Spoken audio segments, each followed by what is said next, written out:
ত্বকের যত্নে বাতের মাড় কতটা উপকারী।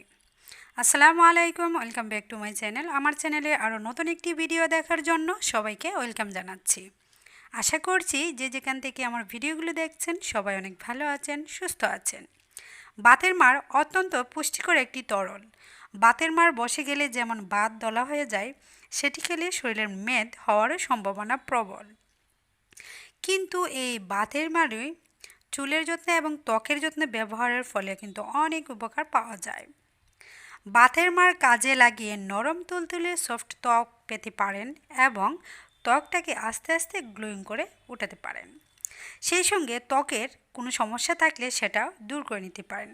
আজকে ত্বকের যত্নে আপনি কিভাবে বাতের মাড় ব্যবহার করে অনেক উপকার পেতে পারেন তেমন একটি ভিডিও আপনাদের মাঝে শেয়ার করে নিচ্ছি। আশা করছি আজকের ভিডিওটাও আপনাদের কাছে অনেক হেল্পফুল হবে। সামান্য পরিমাণ বাতের মাড় নিয়ে নিচ্ছি। বাতের মাড় ব্যবহারের আগে অবশ্যই ঠান্ডা করে নিতে হবে। চুলেই ব্যবহার করুন আর ত্বকেই ব্যবহার করুন। ঠান্ডা করে, যদি ঠান্ডা হওয়ার পর বেশি ঘনত্ব থাকে, পানি মিশিয়ে তরলে পরিণত করে নেবেন। তবে ত্বকে ব্যবহার করার ফলে কিন্তু আপনি বেশি পাতলা করার কোনো প্রয়োজন নেই। ঘনটাই আপনি আপনার ত্বকে বা চামড়ায় ব্যবহার করতে পারবেন মাসাজ করে, কিন্তু চুলে দেওয়ার আগে অবশ্যই একটু পানি মিশিয়ে নেওয়ার চেষ্টা করবেন। তো মাড়টা ঠান্ডা হয়ে যাওয়ার পর এখন সামান্য মাড় দিয়ে আমি মুখে কিভাবে আপনি ব্যবহার করার ফলে অনেক উপকৃত হবেন সেটাই দেখিয়ে দেব। 3 চা চামচ পরিমাণ এখান থেকে ছোট একটি বাটিতে মাড় নিয়ে নিচ্ছি। বাতের মাড় ঘরোয়া কন্ডিশনার হিসাবে কিন্তু ব্যবহার করা যায়। এতে চুল উজ্জ্বল ও নরম হবে খুব তাড়াতাড়ি। তেমনি আপনি যদি আপনার মুখের জন্য ব্যবহার করতে চান, আপনার মুখের যে চামড়াটা সেটাও কিন্তু আস্তে আস্তে গ্লোয়িং হবে, মরা চামড়া ওটা বন্ধ হবে, সেই সঙ্গে দাগও আস্তে আস্তে সরে যাবে। তার মানে এই না যে একদিনে ব্যবহারের ফলে আপনি ভালো রেজাল্ট পাবেন। অবশ্যই সময় নিয়ে সপ্তাহে 2-3 দিন করে যদি ট্রাই করেন, এভাবে করতে করতে 2 মাসের ভিতরে অবশ্যই আপনি ভালো একটি রেজাল্ট পাবেন। এখন নিয়ে নিচ্ছি 6 থেকে 7 ফোঁটা মধু। মধু যদি ন্যাচারাল হয় তাহলে আরও বেশি ভালো হয়, বাজারের কেনাটাও আপনি দিতে পারেন। মধু ত্বকের ব্রণ দূর করতে কার্যকর ভূমিকা পালন করে।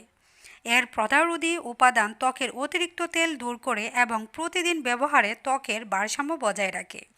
এছাড়াও ত্বকের কড়া দাগ ও ব্রেকআউট দূর করতে, এমনকি ত্বকের খারাপ অবস্থা, একজিমা বা সিরোসিস উপশমেও মধু সহায়তা করে। মধুতে রয়েছে vitamin B, calcium, zinc, potassium এবং লৌহ। উচ্চ অ্যান্টিঅক্সিডেন্ট সমৃদ্ধ, ব্যাকটেরিয়া প্রতিরোধ এবং রয়েছে কার্যকর নির্যাস, যা ত্বকের উজ্জ্বলতা বাড়ায়। এখন নিয়ে নিচ্ছি অ্যালোভেরা জেল।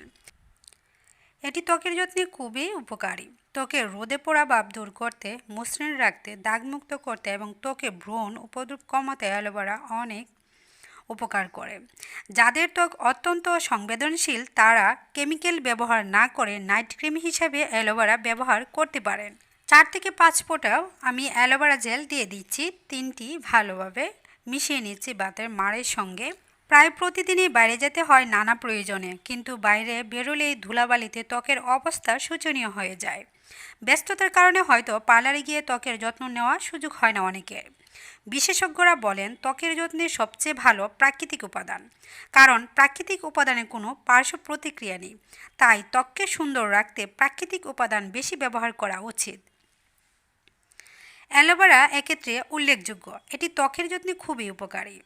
রোদে পোড়া ভাব দূর করে, ত্বকে যদি মেস্তার সমস্যাও থাকে সেটাও কিন্তু আস্তে আস্তে দূর করে। তো আপনারা চাইলে অ্যালোভেরা গাছ বাড়িতেই লাগাতে পারেন, তারপর তাজা পাতা ব্যবহার করে অনেক উপকার পেতে পারেন। অনেকে এখানে প্রশ্ন করতে পারেন যে এই মিশ্রণটি আমি কখন ব্যবহার করব। এটার জন্য নির্দিষ্ট কোনো সময়ের কোনো প্রয়োজন নেই। আপনি ইচ্ছে করলে সকালে, দুপুরে, রাতে ঘুমাতে যাওয়ার আগে যখন ইচ্ছে তখনই আপনি এটা দিয়ে মাসাজ করতে পারেন এবং 10 থেকে 15 মিনিট রাখার চেষ্টা করবেন আপনি আপনার মুখে অথবা হাত পায়ে।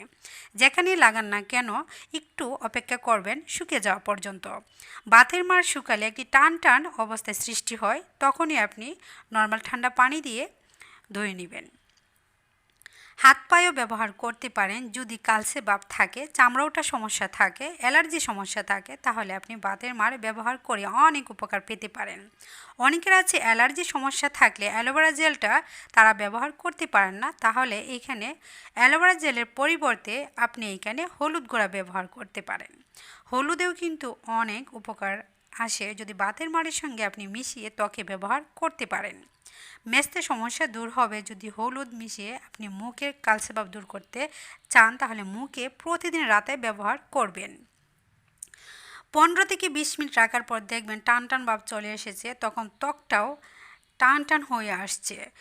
তো যদি কুঁচকে থাকে আপনার ত্বক, সেটাও কিন্তু আস্তে আস্তে দূর হয়ে যাবে। অনেকের আছে বয়সের তুলনায় একেবারে কুঁচকে যায়, চামড়াগুলি বলে যায়, সেই সমস্যা দূর করতে বাতের মাড় কিন্তু অত্যন্ত কার্যকর ভূমিকা পালন করে থাকে।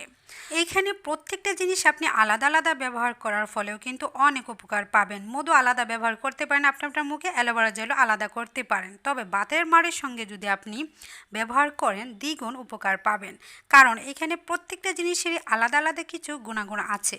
তাই একসঙ্গে মিশিয়ে যদি আপনি মুখে লাগাতে পারেন তাহলে আরও দ্বিগুণ উপকার পাওয়া যায়। আশা করছি আমার আজকের ভিডিওটি আপনাদের কাছে ভালো লেগেছে। ভালো লাগলে অবশ্যই লাইক কমেন্ট করে আমার চ্যানেলের সাথে থাকবেন। সবসময় যারা আমাকে কমেন্ট করছেন, আমার পাশে আছেন, তাদেরকে জানাই অসংখ্য অসংখ্য ধন্যবাদ। আজকের মতো এইখানে বিদায় নিয়ে নিচ্ছি। নতুন কোনো ভিডিওতে অথবা রেসিপিতে সবার সঙ্গে আবারও দেখা হবে। সেই পর্যন্ত সবাই ভালো থাকুন, সুস্থ থাকুন। আল্লাহ হাফেজ।